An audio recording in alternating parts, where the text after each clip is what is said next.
Welcome, golf fans, pursuers of knowledge and the almighty dollar. This is your golf guru bringing you the 2021 Genesis Invitational. My sleepers, fades, ownership projections. We're going to talk a little bit about lineup construction, and we're going to try to get this all done in 20 minutes. If you are new to the show, thank you so much for stopping by. If you like what you see, click the like and subscribe. We are growing the subscribe base. We are almost approaching 200, which I'm excited about. It's why I keep on doing this. Keep giving you guys this content for free, and I really do enjoy the research, maybe almost a little more than actually what comes out final results, but probably not. Okay, anyways, let's get into this real quick. Let's just jump into the fades, and then what I'll do is go into the analysis on why I made these choices. I haven't been really doing that, but I think it's good that you understand why I'm fading them, and then of course make your own decision if you would like to or not. All right. First one I'm fading is Jon Rahm. We'll dive into that, but a little bit is somewhat history, somewhat the putter, and just, you only got, I think, about 5 guys up at the from 11 to 10K range. He's the one that I'm going to be kind of limiting on this one. Jordan Spieth, I'm jumping off the train. I'll talk about why. Brooks Koepka, even coming off that win and picking him that he would have a resurgence. There's some reasons why I'm also going to fade Brooks. You got Joaquin Niemann, who has got 2 second-place runner-ups, but we're going to talk about why I'm fading him. And, of course, Nate Lashley, someone that I've been promoting, also going to be fading him. So there's some things here, that could come back to bite me, but I'll talk about why I'm making these decisions. Okay, Jon Rahm. Why am I fading Rahm? He's positive on POA, and if you pull up his history at the Genesis, I could spell. He had a 17th here before and a 9th. So, you could look at that as okay, I would state, for the price. If you look at the Farmers, pretty good record at the Farmers. And, of course, this is a comp course I am referencing, Torrey Pines South. Some strong, won it back in 2017. So, I would say a great history at the Farmers. If you look at WGC Mexico, another comp course I'm looking at, but I'm looking, all these are fine. And, he had a 45th, which is a little alarming, but a couple thirds, so, pretty solid there. The Northern Trust. So this was one thing this is the one course and the only event for the Northern Trust I'm looking at. Again, this is Ridgewood that I think is a great comp course. He missed the cut there, so that was one knock against him. And the Valspar, that was in 2019, but he had a 6. So why I'm fading Rahm is what I've been seeing over here is the putter and around the green. The guy I think is always going to be pretty decent off the tee, of course. When I say decent, elite, I should say. And approach is pretty solid. But the putter, I think he's just lost confidence in it. And out of all the guys that are up there, he's the one that I'm going to bet that, again, he's on POA and that the putter is going to still keep going south. All right, Jordan Spieth. I mean, the short of it with Jordan is right now he's running well. He's at a 3rd and a 4th. And he says he likes this course. If we look at the Genesis, you can see some rough starts. But again, that was before he was kind of back in form. But even when he was in form, playing some of his best golf, he had a missed cut back in 2016. So that's a little alarming. If we pull up the Farmers, miscut recently, again, he's had this little stretch, but, it can show you that on the POA, on these type of courses, tougher courses. And the short of it is why I'm fading him is that this is a demanding course. I feel like the waste management and also at Pebble Beach, you can mentally feel comfortable there of hitting the tee shots and not feel like you're going to get hurt. And you can see on Sunday where he had some issues with the tee ball. If we want to look at WGC, it's kind of hard. If we go back and look at any stats for the last couple of years, it's not going to be typically positive. A couple 50s. And then if I look at that Northern Trust back in 2018, he had a 25th on that course. And just for fun, we can go look at Valspar. So, yeah, miscuts the last time he was there. So, yeah, in short, I think people are still going to be rooting for Spieth. I'm not rooting against him. I just have to make the smart plays. And I think he's also priced up at, what do we got here? I don't have it turned on. I think he's at 9,700, if off the top of my head. So getting up there in price too. So just not a play for me. Koepka, this is his worst putting surface. Also, even though he did have a week off between the win, I'm not sure how much mentally focused he'll be on this tournament. And if we look at his background at the Genesis, of course, he had a miscut in 2017. Had a 43rd last year, so not super psyched about that. If we look at the Farmers, of course, he had a miscut in 21, but he also had a miscut in 2017 when he was, I don't want to say he was at his peak, but he was definitely still, in form. And we look at WGC Mexico, a 27th and a 48th. So again, I just don't like the way that the comp course is in Valspar. That's like his rookie year, so I'm not too worried about that. But yeah, I'm not saying he can't come out and maybe like top 20, top 30 this, but again, he's up there in the upper nines. Is someone that I'm going to go ahead and pass on this week. And then Joaquin Niemann, everybody, if you think of Joaquin and even myself, he should be a really good fit for this course. But the first thing that made me nervous is he's losing almost a half stroke on POA. Also, if you look at where his success has been Bermuda courses and smaller tracks. So I just don't think it's a course fit for him. And if you kind of start doing some analysis, it kind of starts to bear out. Miscut, a 44th, a Genesis. If we look at the Farmers, even recently, he had that 49th. Well, actually, he didn't play, I guess, in 2021. So that's a year ago. But again, you can see, from that time, not good. The WGC Mexico, I thought he played in that. Guess not. That's interesting. The Northern Trust, I don't have anything for 2018. And the Valspar 2019 at 37. So I'm going on, great form recently, but I think the tracks suit him a little better. Even RSM, OHL, a lot of these four tracks are very similar in my mind with Bermuda, shorter in length, warm climates. So I'm going to go ahead and it's going to be a pass. And then Nate, he is still gaining over, a half stroke on POA. So he is comfortable on POA. I'm a little bit because of what happened, that quad. I just don't know if he has a few bad putts, is that going to creep into his mind? That's part of it. If we start to look at his past at the Genesis, last year he missed a cut here. Let's see, Valspar. He has not played Valspar. Let's see, WGC Mexico. Nope. What about the Farmers? So it's just 2018 miscut. So there's not a lot of comp course stuff we can go off. I kind of look back and it seems like he'll have say a couple, again, smaller tracks. He's kind of like makes two cuts and then miss. And of course that's the Masters, miss two cuts, but the miss at the Sony and even the Amex, which is a California course. Just trying to see, that's a short course, Bermuda. So yeah, it's kind of like he's kind of funny. He makes two cuts and then he'll go on a kind of a downward spiral. So he could prove me wrong. Like I said, you can see he's firing on all cylinders. Also, if we just start to scroll down and look, it's pretty rare that he's done that. Maybe since we go back to the Rocket Mortgage where he won. Where is that at? Sorry, apologize my scrolling. Yeah, so he didn't even back up the Rocket Mortgage, and that was, looks like almost next week. All right, so yeah, I'm out on Nate. And then since we're here, let's just go ahead and look at the guys that I am thinking that could do well. And so from a sleeper perspective, I'm looking for these guys to, not just make the cut, but hopefully actually do something, getting into the, maybe a top 20 and up. The first guy I'm looking at is Luke List. Recent results been pretty solid for Luke. He's got a 30th, a 10th, a 21st. His, skills here, as you can see, he's, this is looking at the last 24 rounds.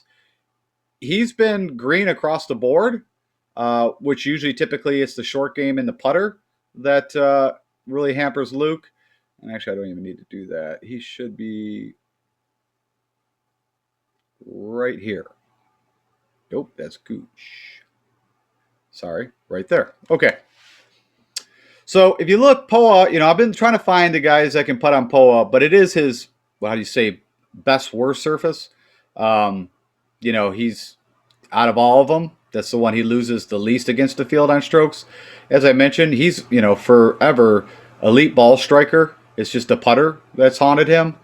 But if we look recently, he had a good outing. That's not POA, but did gain strokes on putting, which is rare for Luke. You can see it's far and few between. Um, but if I looked at, the courses that we are tracking from a comp side, he's done really well at the Farmers. He's had a 10th, a 12th. His past history here, he had a 30th, a 15th, a 26th, a 20th. So, I think that's pretty strong course history for a guy at this price tag and what he can offer from a skill set. He's never played WGC Mexico, and I don't know. Yeah, so he did play in the Northern Trust at Ridgewood and had a 48th. So I like that. And then Valspar, his last two recent, he's at a 16th and 26th. So everything points me in a direction that Luke and recent form could do well here. If we, what is this? Taylor Gooch is one of the guys that could do well. So it is a positive service, gaining almost 0.2 strokes when he putts on POA against the field. He had this miscut, so I'm thinking maybe that might hamper his ownership projection. But if we look at the Farmers, what you see right there, he's had a third. He's had a pretty good history. Let's do it a little further. There we go. Had a pretty good history at the Farmers. Never missed a cut there, and I think that's, again, one of the best comp courses. WGC Mexico, he's never played. Don't know if he's played the Northern Trust. He has, but not the one at Ridgewood. He didn't play in 2018. And let's take a look at Valspar. Well, he had a missed cut, but that was 2018. But yeah, everything from an approach, he does all right on putting here. And off the tee, he's gaining, so that's good. I think Gooch is in a good spot to do something. Adam Hadwin wasn't on my mind because just recent form hasn't been that great, but, gains almost over a half a stroke on POA. And you can see around the green, and putting is his strength. Approach, he falters a little bit, and you can see right here at the waist management where it really hurt him. Off the tee, he's been a little more positive. But again, if we look at the comp courses, he's made the cut every time at the Farmers. Had an 18th there recently. It was a good outing. Of course, that is POA. That is a comp course we are looking at. WGC Mexico in 2018, he had a 9th. And again, that's that Chapultepec, a great comp course. Northern Trust in 2018, he had an 11th. So that I also like. Again, that's Ridgewood. And then at the Valspar, he actually won it in 2017, had a 12th. He had a miscut in 2019. But again, everything I can see from a comp course side, if he can just get the irons a little more dialed in, I think he could have a nice, at least like a top 30th. I'm going to stick with Maverick. I really liked what I saw, of course, at Pebble Beach. California kid. He gains over a half stroke, so we know he's feeling good. I think he's excited to go out and compete again, and maybe, he had that penalty stroke that I think should not account. If you watch that footage, I don't know if you saw it, but he just had his club above the grass and the ball rotated. I didn't see any way how possibly he could have made that ball move. I think because he addressed the ball is what they're saying, but I thought you had to at least put the sole of the club. Doesn't matter. Long story short, you take that away from him. He was, had a chance to at least get a playoff if, Berger doesn't eagle. If Berger just makes a birdie, they're in a playoff. So, anyways, of course, we know what he did just recently at the Pro-Am on POA. Totally different course, so I'm not trying to compare those tracks. But if we look at the Genesis, he has not played here before. So that's, as I kind of mentioned, I am looking for guys that have been around this track. But I do like what his comp course rating is. He had a 15th at the Farmers, the 29th. I highly doubt he played at WGC yet. I don't think he played the Northern Trust where I want. And how about the Valspar? No. So we're going a lot on, recent form, good on POA, and I'm kind of I'm gonna let that fly. You got to make your decision from there. Wyndham Clark, he pulled out of the AT&T, but is going to be playing here. He gains over half stroke. Ampola, good putter. Pretty solid off the tee, but great short game. I like that. And if we start to dive into, again, some of the comp courses, 2 out of 3 made the cut at the Farmers, and almost 30th positions. We look at the WGC, never played. What about? I highly doubt. Nope. He's done well at the Northern Trust, but just not the course I'm looking at. What about Valspar? And he had a 37th at Valspar in 2019. So, again, I think his game could suit here. Then I kind of found Brian Stewart. This will be my super sleeper. If for some reason you make a build and you got to get down to 6,000s, I kind of comb that area. And the one guy that I came up with that I will play if I need a guy into 6,000s, I think pricing is going to allow us to build a really nice lineup without having to get kind of into the 6,000 range. But if you get a little nutty and want to throw a couple of the top guys, Brian Stewart might be your guy down there. He does gain on POA. He had a good showing here recently. Oops, sorry. Let's take a look at the AT&T, which is on POA. Again, shorter track kind of fits his game a little more. Definitely not going to gain much off the tee. But approach, he's solid around the green. It's all about the putting, and it looks like he likes the POA, so we'll go with that. But if we pull up the Farmers for him, he had a miscut recently, but it's made the cut there. Best finish was the 28th. If we check, let's see, WGC, that doesn't count. What about the Northern? So this was interesting. The Northern Trust, now again, this is 2018, but just from a course perspective, it is like an identical match in my mind. So he had a 25th there. And the Valspar in 2019 had an 18th. So again, this is, anybody, down in this range is going to be, a risk. But out of all the ones that I looked at, he was the least amount of risk. Okay, so let's go over those sleepers real quick again so you have them. So we are going with Taylor Gooch, the Canadian Adam Hadwin. We're going to stick on the McNeely train. I like Luke List's game. He's been playing great. Has some really good Sundays. Done well for me in Showdown. And last but not least, we're going to go with Wyndham Clark. See if he could bring his A game from a iron. It's all about the approach with him. And then real quick, I'll do some ownership projections. The one that is not on here I wanted you to know is Carlos Ortiz. I think he was around 14% owned. So just so you know, he's a pick of mine. I think he could do really well here. Some other people, of course, are feeling that too.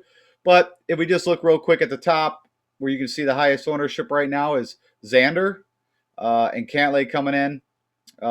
If you want to be unique, I am fading Koepka, but he is at a 9%. And then, of course, Rory and JT. Now, again, I'm recording this, so about Wednesday, 1 o'clock Eastern time. So, things could definitely change. But right now, this is what the projected ownership looks like at that time. Funny enough, Rahm is one of the higher. And like I said, I like DJ, so no shocker there. I'm kind of on the DeChambeau DJ when I'm up here is where I'm at, as you know. Let's see if there's anybody else. Also, Andy Ogletree withdrew. No clue why, but not that we really super care about that. I just saw the Daniel Berger withdrawal. Just note to self, and I'm sure you would already see that on DraftKings or FanDuel. Adam Scott's pretty heavily owned. Victor Hovland, and then down here, Homa is at 13%. I think Scotty Scheffler is an interesting that he's only at 5% right now. I think he's a good play here. Yeah, I think that's about it from that note.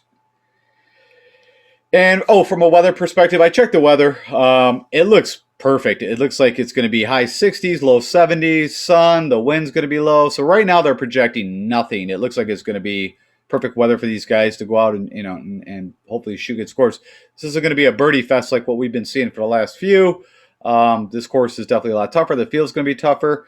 Oh, I know what I was going to do. Let me jump into something from a construction build I wanted to talk about. Okay, so what I want to show here, I've been, of course, tracking. I show this information whenever we do the kind of course preview. And so I put all this, so we can kind of go through. And all these tournaments are this year, starting with the Sanderson Farms. The other ones that are not on here will not have shot link data, so I just don't have them. And all I wanted to show here is I had one subscriber just say, their kind of thought was playing studs and duds. What was my thoughts? And, for this tournament. And, I think what I want to show is that by tournament where guys that are below 7,500 show up. And it's all going to be a little different depending on the quality of field in the tournament. And I'll talk a little bit about that as we go through this. But I just want you to see for your own eyes. So, of course, Sanderson Farms, you had nobody over 9,000 in the top 10. Of course, a weaker field.